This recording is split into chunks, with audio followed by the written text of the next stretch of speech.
Tere! Klaas ja meri, meri ja klaas. Mida on ühist neil kahel mateeria nii erineval avaldumise vormil? No meri võib olla klaassile, klaas võib olla meresinine, aga ühisosa on veelgi. Nimelt mõlemaid saab kasutada lõputult, kui me ainult oskame ja tahame. Jälje kevadhooaja viimases saates seilame klaasi sorteerimise maises keskkonnas ja uurime hüdrograafia põhjatuid põnevusi.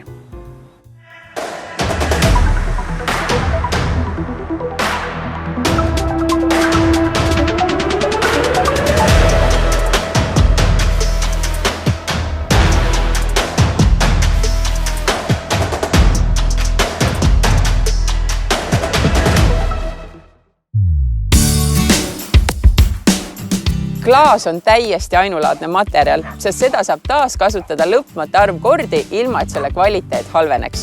Sellepärast tasub alati võimalusel klaaspakendit eelistada. Täna asume uurima, mida ühist on klaaspakendi sorteerimisel ja metsa istutamisel. Klaasi eraldi kogumine on Eestis väga pika traditsiooniga. See on üks esimesi pakendimaterjale üldse, mida eraldi sorteerima hakati, et seda kordus ja taaskasutada. Kõige suurema väärtusega on muudest pakenditest eraldi sorteeritud klaaspakend, sest selle saab ümber sulatada uueks materjaliks. Ühest konteineritäiest ümber sulatatud pakenditest saab valmistada üle 200 uue klaaspudeli ja purgi. Aldar, mis on klaasi kui materjali eelised? No mina tooks välja 2 eelist. Üks eelis on see, et plasti puhul eritab ikkagi midagi mikroplasti toitu. Klaasi puhul seda ei ole. Aga pakendiringluse poole pealt kindlasti oluline on see, et klaasi on võimalik pea lõputu arv taaskasutada. Ja kui selle niimoodi eraldi konteinerisse kogutuna kätte saab, siis selle saab saata otse tehasesse, et puudub ka selline suur energiakulu siis ta pakendiliinit läbi lasta. Läbipaistev klaas taaskasutatakse siin samas Eestis, värvitu klaas taaskasutada piiri taga. Kui nüüd segapakendi konteinerist klaas kätte saada, et siis ta on selline pigem määrdunud, et siis teda kasutatakse näiteks betoonblokkides, et vähendada siis liiva kaevandamist. Täna kasutab Eestis kokku kogutud klaaspakendit näiteks Järvakandi klaasitehas, kuid toorainest on nii suur puudus, et purustatud klaasi tuleb mujalt lisaks importida. Kusjuures klaasi ümbertöötlemine on väiksema keskkonnamõjuga kui päris uue materjali tootmine. No tegelikult on ju klaasil ja klaasil vahe ka, et siia ma võin ikkagi panna taara ja pakendi, et miks ma ei või siia näiteks puruks läinud aknaklaasi või ma ei tea, peeglit sisse panna. Ja kuna see, just ütlesid õieti, et pudelid ja purgid siis jäävad siia, et näiteks lehtklaas või mõni muu klaas, et tema sulamistemperatuur on teine ja see tuleks siis hiljem välja ikkagi sorteerida ja seda kindlasti siia panna ei tohiks, et pakendi kaste läheks ainult pakend ikkagi. Jaa, on ju eraldi segapakendi konteinerid ja eraldi klaasipakendid. Kui ma nüüd tulen oma mingisuguste purkide ja potsikutega siia, siis kuhu neid tegelikult õige panna on? No kindlasti klaaspakendi konteiner on kõige õigem. Et nagu ma mainisin ka, et selle võib põhimõtteliselt otse tehasesse saata, et ei pea teda eraldi sorteerima. Kui nüüd klaaspakendi konteinerit ei ole, kas siis ütleme poe ja koduteel, et siis see lähim segapakendi konteiner, kuhu klaasi võib panna, et sinna sobib ta ka. Aga eelistada võiks ikkagi klaaspakendi konteinerit eraldi. Kui sulle veel tundub, et oma pudelite purkide konteinerisse vedamine ei ole seda vaeva väärt, siis pakendiringlus on otsustanud anda veel ühe põhjuse, miks tasuks ikkagi sorteerimine ette võtta. Tänapäeval on märgata, et üha enam suuri ettevõtteid otsivad viise, kuidas panustada meie keskkonna jätkusuutlikkusse. Nii on pakendiringlus otsustanud panna õla alla metsa istutamisele ja seda just aladel, mis seni ei ole olnud metsamaad. Lubasime, et kui aastaga saame 10 000 tonni klaaspakendit kokku kogutud heade inimeste abiga, siis istutame 5 hektarit metsa. Tuli tiba rohkem kui 10 tonni ja istutame ka tiba rohkem kui 5 hektarit metsa. No ega midagi, anname siis istikutele valu.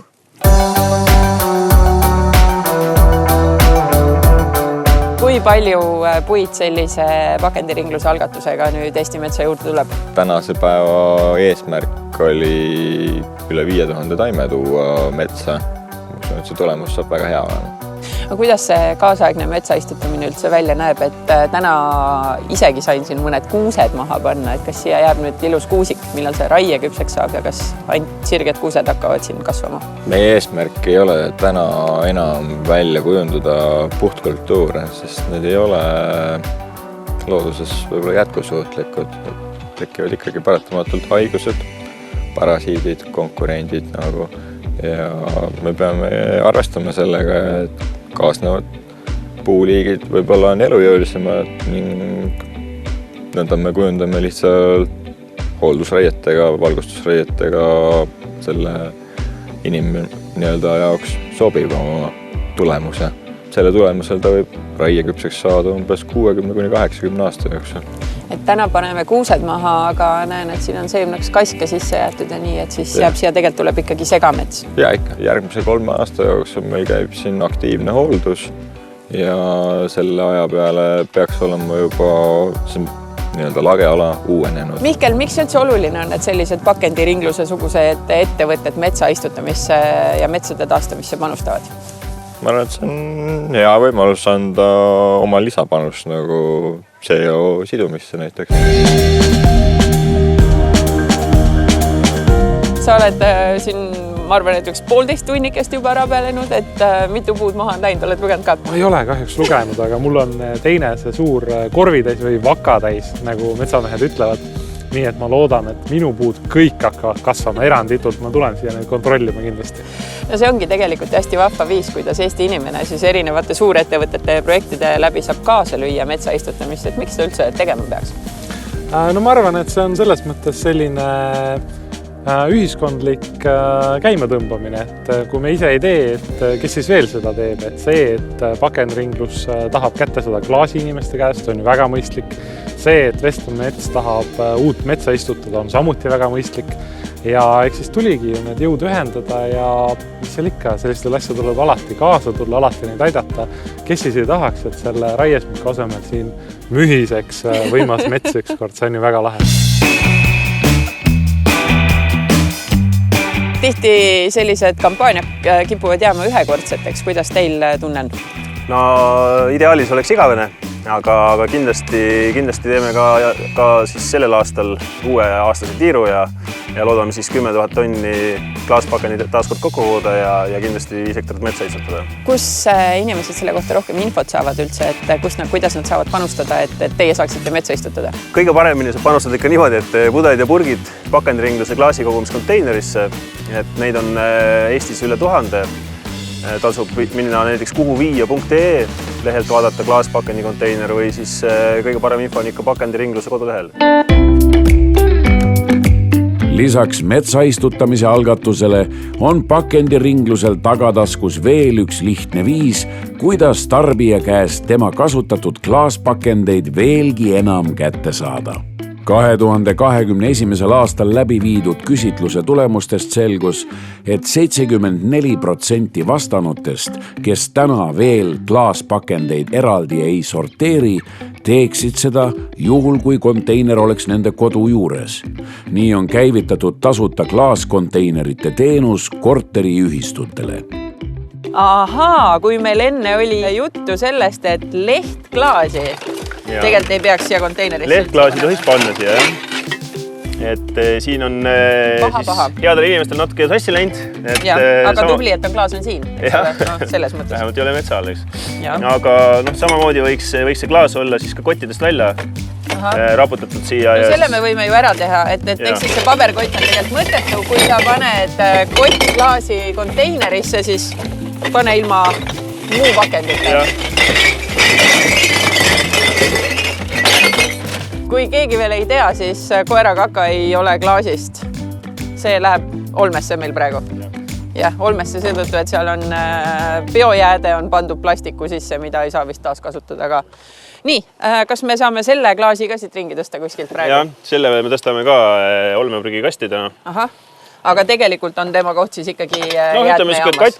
Katkine lehtklaas kodus, kui on, et siis võib ikkagi olmeprügisse panna, aga põhimõtteliselt lehtklaasi võib jäätmejaama ära viia. Aga muidu selle konteineri sisuga, kas sa jääd rahule, et on ilusti pakend, suures osas tundub klaasist, see on ka klaas, ja korgid peal on okei, ja sildik küljes on okei. Ja just, mina olen väga rahul. No kui ma tahan oma korteriühistu liikmete elu lihtsamaks teha, juhtun olema korteriühistu juht, mis ma siis tegema pean, et see konteiner meie korteri hoovi peale tuleks? Tuleks pakendiringlusele kirjutada ja siis me korraldame niimoodi, et see konteiner tuleb teile. Et teenus on tasuta, et konteiner rent on tasuta ja ka tühjendus on tasuta, et selles mõttes, et igati hea asi. Täna on Tallinna lähiümbrus ja Tartu, need, kus me pakume, aga kindlasti tahame ka laieneda, aga selline võimalus on olemas.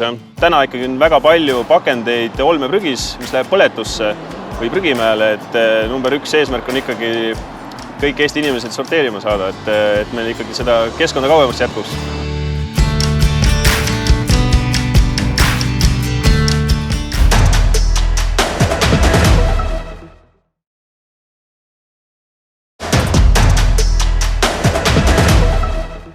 Eesti on olnud mereriik ammu enne seda, kui Eesti üldse riigiks sai. Aga ühel tõelisel mereriigil peab olema oma hüdrograafia alane spetsialiteet, et tagada meresõidu ohutus. Ja võib arvata, et kohe, kui Nõukogude Liit kokku kukkus ja Eesti oma iseseisvuse taastas, algasid Eesti merenduses väga tormilised ajad. Tänavu tähistatakse Eestis siis hüdrograafia alase hariduse andmise algusest siis 30. aastapäev on nii. Ja. 90ndate alguses, eks ole, kukkus see suur monstrum kokku ja Eestil oli vaja oma hüdrograafia. Jah, et nüüd see pilt oli selline, et 90ndate alguses oli siin hüdrograafia teenistuses töötajaid Eestis kokku 900. Süsteemis töötas sellel ajal ka 3 eesti keelt kõnelevat spetsialisti, rohkem neid lihtsalt ei olnud. Ja nendest 3-st siis see põhituumik, erialane tuumik koosneski, mille ümber siis me kaasasime teiste valdkondade tipptegijaid. Ja sealt see värk nüüd alguse saigi, et nüüd see eestikeelne hüdrograafialane haridus ja Eesti Veeteede Ameti taassünd enam-vähem kattub. Kuna spets ei olnud, siis me pidime kõike tegema praktiliselt paralleelselt ja väga sidusalt. Et me võimegi 90ndate alguse pidada kogu selle hüdrograafia valdkonna taassünniks, nii hariduselt kui ka selle funktsioneerimises, meresõidu ohutuse tagamises, et see oli ju vaja sujuvalt üle võtta. Mina ütleks, et nüüd tänu sellele, et meil just 30 aastat ka paralleelselt suudeti käivitada hüdrograafialane haridus. See on väga eksklusiivne haridus. Maailmas on, ma arvan, 3-4 riiki, kes on võimelised sellist haridust andma ja üks nendest on täna Eesti. Kõik, mis me siin Eestis oleme teinud selle viimase 30 aasta jooksul, see on see, et me oleme kogu valdkonna viinud maailma täiesti tippu. Ja siin on üks punkt selles, et meie riik on selline pisike riik, aga väga suur mereriik. Ja 90ndate alguses oli meil täiesti õige suund, et me ju hakkasime kohe tegelema digitaliseerimisega. Me olime üks esimesi riike maailmas, kes omas oma rannikuvete täielikku elektronkaarti. Toonased seadmed, millega see kõik teoks tehti, omavad tänaseks küll rohkem ajaloolist kui praktilist väärtust. Selle viimase 30 aasta jooksul, siis, mis Eesti on vaba olnud, iseseisev riik on hüdrograafia teinud ka ikkagi väga suure sammu edasi, eks ole. Jaa, ikka, Sellest vanast kraamist siin midagi kasutuskõlblikku ka on meil või? No iseenesest need plaadid on täitsa kasutatavad ja need andurid ka. Ühenda külge. Ei saa öelda, et kuidas ma seda kasutada saan, pane see omal kaevu koogule vastukaaluks, nii ei ole. Jah, ei päris ei ole, jah. Aga me kasutasime seda sorti süsteeme, need on muuseas Eestis tehtud, need sonarid kõik. Raadiosidetehnika instituudis Tallinna Tehnikaülikoolis. Professor Ilmar Aro juhtimisel, nii et ja neid oli meil päris palju. 4 laeva peal oli kasutusel. Aga mille poolest siis need kaasaegsed moodsad riistad erinevad või paremad on või ma ei tea, mis? No kõigepealt muidugi, kui me sonaritest räägime, siis tänapäeva lehvik sonarid on esiteks on see lahutusvõime on ikka tohutult palju suurem, sest siin sisuliselt selle sonariplaadi taha saab torgata 4 erinevat andurit.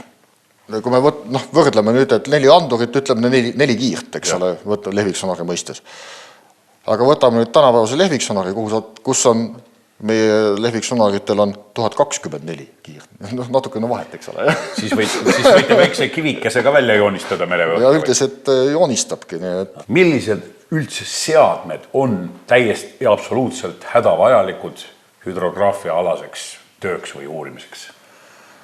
Neid ikka jagub, jah. No alustame... Ühe asjaga ei saa läbi, jah? Ei, ühe asjaga ei saa läbi. No nagu näiteks, ma ei tea, surnumatja saab läbi labidaga. Ja ei, kahjuks mitte, jah. Et meil on vaja, kõigepealt peavad olema sonarid. Ja.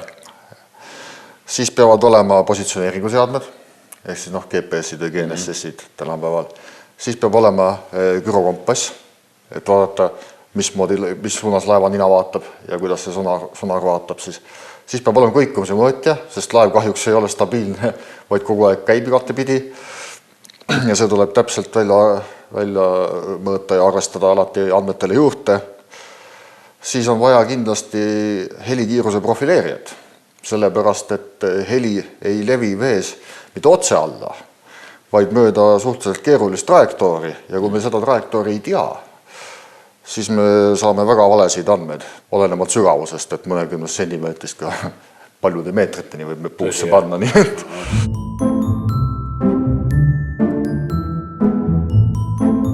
Kas põhimõtteliselt, kui ma nüüd selle kõikumisanduri võtan, eks ole, omal siia rinna peale ja niimoodi kõigun, siis sa saaksid lugeda, kui palju ma kõigun? Jah, täpselt niimoodi. Saaks küll. Miks meile üldse iseseisva riigina on väga tähtis omada sellist hüdrograafia teenistust või sellist üksust, kes teab väga... Igal juhul sellepärast, et hakkame sellest pihta, Eesti on mereriik. Ja Eesti kuulub IMOS, eks rahvusvaheline merendusorganisatsiooni ja selle nõuete järgi tuleb Eestil endal teha ka merekaarte, navigatsiooniteavet koostada ja avaldada. Ja mille alusel sa seda teed siis, eks ole.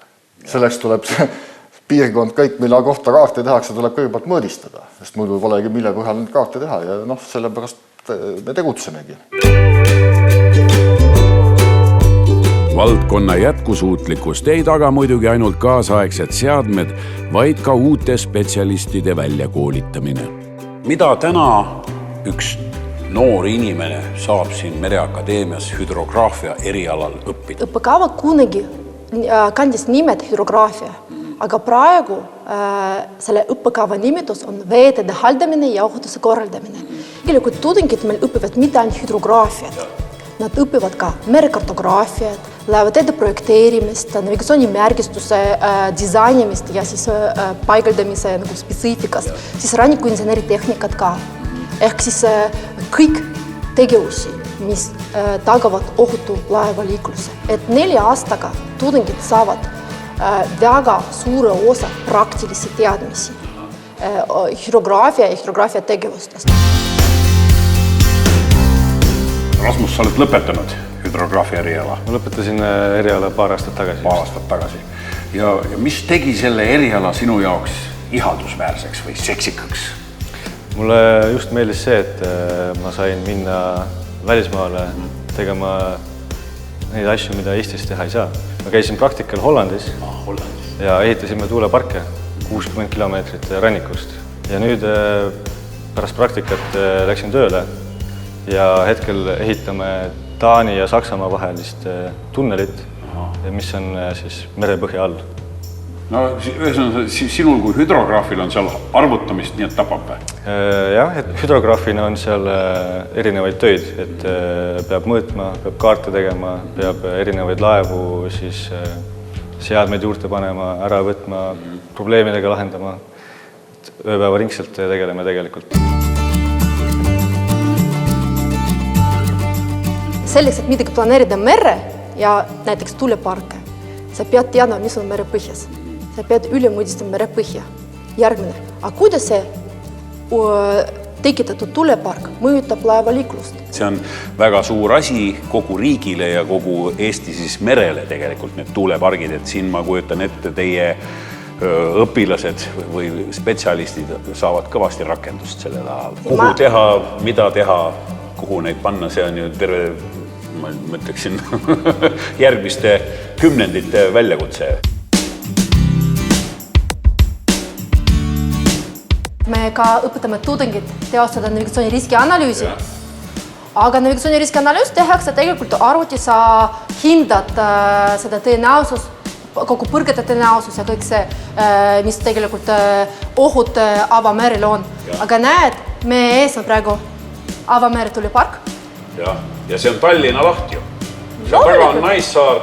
No siia Tallinna lahte vist tõenäoliselt mitte kunagi ei tehta ühte sellist tuuleparki, aga simulatsioonis on see hea läbi mängida või fantaseerida. On olemas spetsiaalne metoodika, et hinnata nii keskkonnamõju, sellepärast üks küsimus on see reaalsed füüsilised kahjud, aga kui näiteks tanker triivib ja sõidab vastu ja siis pärast tekib leke, siis mis selle lekega saab, siis me annamegi hinnangut, kas see risk, mis võib juhtuda, kas see on õigustatud ja kas see kahju on ikkagi nagu tasakaalus selle kasuga või mitte tasakaalus, aga ta on madalam kui see kasu, mis me saame.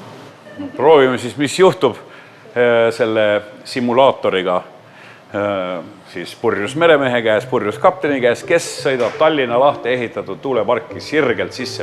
Laeva käik on nii-öelda maksimaalne praegu, maksimaalse kiirusega sõidame siis sinna otse labade alla.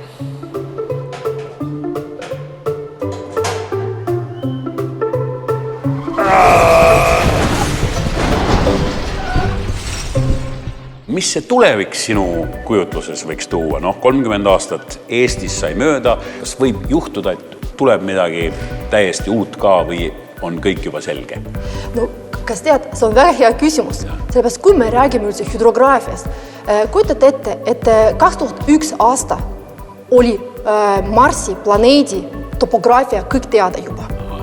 Aga kui me räägime maailma merest, me teame isegi vähem kui 21% meie mere põhjast. Ehk siis meil on väga palju tööd veel teha ja siis vaatamata kõik tehnoloogia arengule, see ei ole nii kiiresti saavutatav. Armas sõber, kohtle keskkonda nii, nagu sa tahad, et sind koheldaks. Kutsun sind sellel suvel märkama looduse ilu, aga ka märkama jälgi, mida me endast jätame. Kus viga näed, laita seal, mine ja aita. Kohtume taas sügisel uutel ja põnevatel keskkonnateemalistel avastusretkedel. Aitäh, et olid meiega. Nägemiseni!